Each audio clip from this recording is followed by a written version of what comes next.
Robert's rebellion is arguably the defining event that has formed and informed the current political storyline in A Song of Ice and Fire.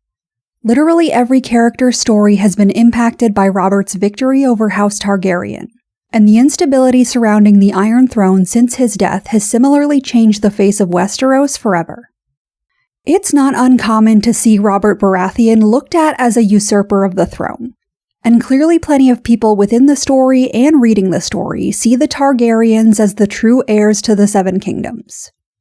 But is the perception of Robert Baratheon as a usurper the correct one? It's an interesting question to ask and a difficult one to answer, because the definition of a usurper is somewhat flexible. In the simplest sense, it is someone who seizes power for themselves when they don't have any formal or legal right to claim it as their own. A usurper is an illegal or controversial claimant to power who has wrongfully taken the place or position of someone else, often by force, but sometimes by political manipulation or deceit. Clearly, in some senses, these hallmarks of usurping do apply to Robert Baratheon. However, the issue with decisively naming him a usurper or not is pretty obvious, because whether or not someone is a usurper largely relies on an individual point of view. If we were talking about a modern society with written, codified rules and laws, then it might be more obvious. But in a world like Westeros, whether or not someone has a right to do something is a matter of personal perspective. In some aspects, Robert Baratheon is undeniably a usurper. He is someone who seized power through force. But from other angles, it's still a question whether or not his victory constitutes usurpation. Considering that there are living Targaryens left when Robert Baratheon takes the Iron Throne, and considering that he would be pretty far down in the line of succession even if the main bloodline of House Targaryen was extinct, it seems pretty fair to argue that he has illegally taken the position of someone else. However, even this isn't as obvious as it might seem at first glance. Like many usurpers in history, Robert Baratheon's claim to the throne is sometimes attributed to his relation to the Targaryens. His grandmother was Princess Rhaelle Targaryen, the daughter of Aegon V, so he, or his supporters, could claim that his Targaryen blood could make him a somewhat legitimate claimant to the throne. At least, of the rebels that sought to overthrow House Targaryen, Robert had a stronger claim than Ned Stark or Jon Arryn. But considering Robert's extreme hatred for all things Targaryen, his reasoning behind taking the throne doesn't seem to be dressed up with some relatively distant connection to House Targaryen. He's a simple man, so his rationale behind becoming king was likely just as simple. He could take the Iron Throne, so he did. From that point of view, it's easier to make the argument that he is a usurper. Although he likely wouldn't agree that he unfairly or unjustly stole the throne from House Targaryen, he doesn't seem to pretend that he earned or inherited kingship through any other means aside from brute force. But it's still not that simple.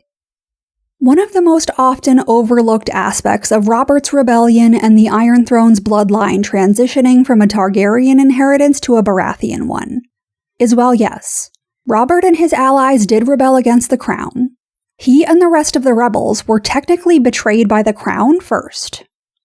While one of the most common arguments in favor of nearly every one of House Targaryen's transgressions is that the king's word is law, therefore they cannot commit crime and their subjects have no recourse against them, that is pretty clearly untrue.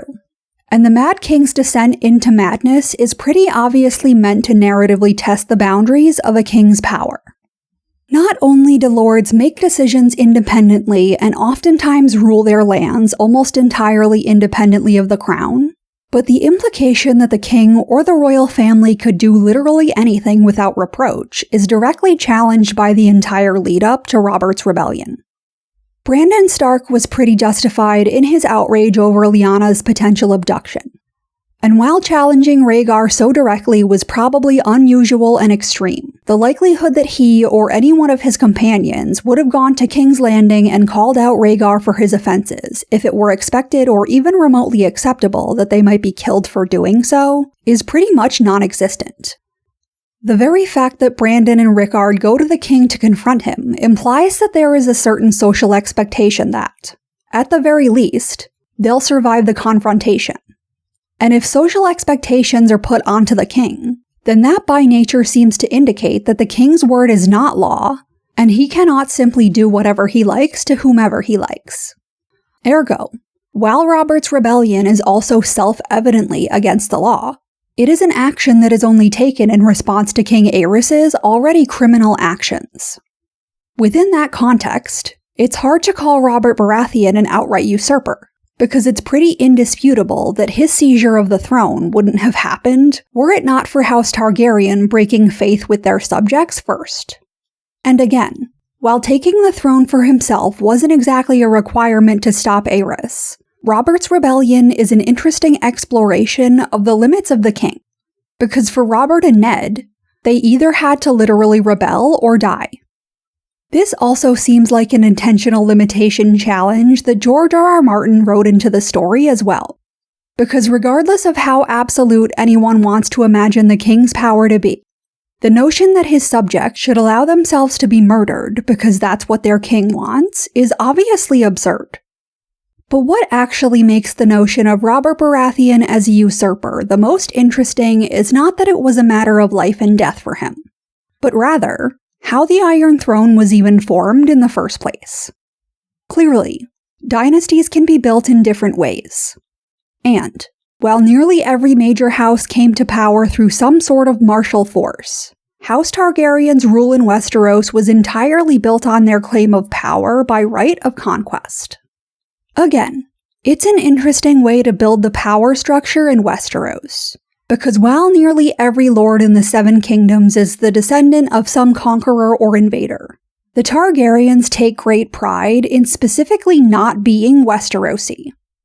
Their dynasty is an incredibly young one by the time that Robert's rebellion begins, and they still haven't culturally integrated into the country that they claim to own by borderline divine birthright.